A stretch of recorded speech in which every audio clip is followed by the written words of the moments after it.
like the last 4 or 5 years, which you can imagine means I've spent a lot of time on dating apps. And I've sort of worked my way through them, sort of methodically through the last couple of years, based on my newfound appreciation of posh women. So, obviously started on Tinder and Bumble like everybody else, but the proportion of posh women on there just isn't good enough for me. Hinge is a bit better. Obviously, you know, everyone on there skis, speaks 2 languages, it's all very nice. But to sort of get the really sort of highest percentage of posh girls, I sort of found myself on Field, which, for anybody that doesn't know, is an app which is mainly made for like people who are maybe a little bit kinky or in open relationships. And you'll sort of, it's for those reasons that sort of you can see the wild differences between posh people and working class people. For a start, working class people don't tend to be kinky. We just want to have as much sex as possible, to sort of try and build that next generation of strong workers. You've got... I actually found out about something called aquaphilia the other day, which is a kink where you get turned on by the sight of people in water or on water or people having sex in water, which is the middle class version of just shagging in the pool. And then sort of ethically non-monogamous open relationships to a middle class person. That's just cheating where I'm from. But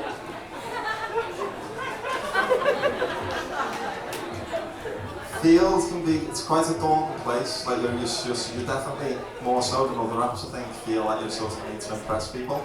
And some girl asked me the other day, sort of trying to test our experience. I was like, how many women have you slept with in your life? And I had to be honest with her, I said, like, I think that's a really like childish question to ask. I think at 35, I know the most important thing is actually that I've slept with more people than my ex since we split up. She was sleeping with more people while we were together, so it's good to get one in the win column. But I'm very proud of my working class Liverpool roots, if you can't tell where I'm from. We take 3 things very seriously in Liverpool. The first one being football, but I think that's too serious to make a joke about, but Everton, LOL. The second one is being from Liverpool, we take it extremely seriously.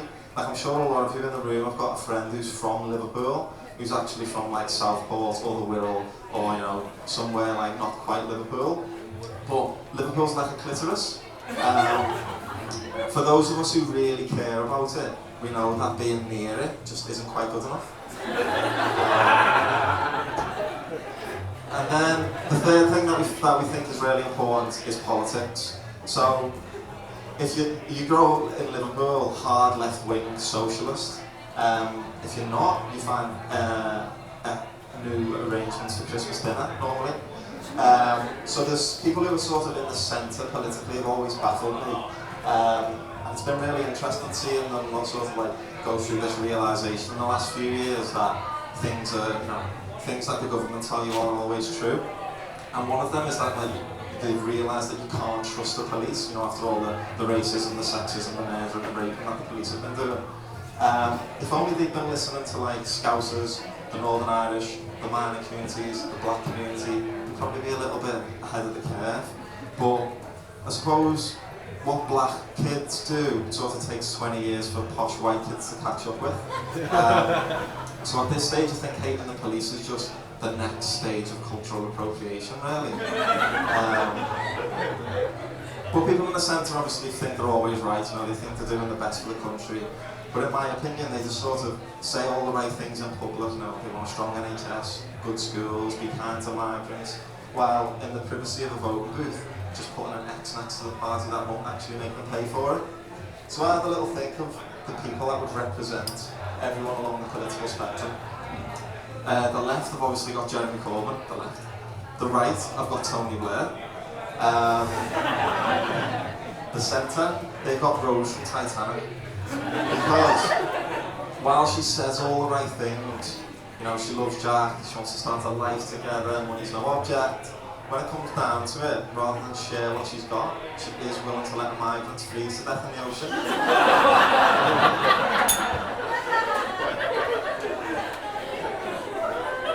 And I think the story of Jack and Rose is maybe an example of why my dream of proving that posh, state-educated boys and private school girls are a match made in heaven is misguided, because that relationship will never work, because while poor Jack's in the water looking up at Rose, trying to keep warm by thinking of all the shagging they're going to do and all the kids they're going to have, she's just looking down and getting an aquaphilia fix. Yeah, that's it for me, thank you very much.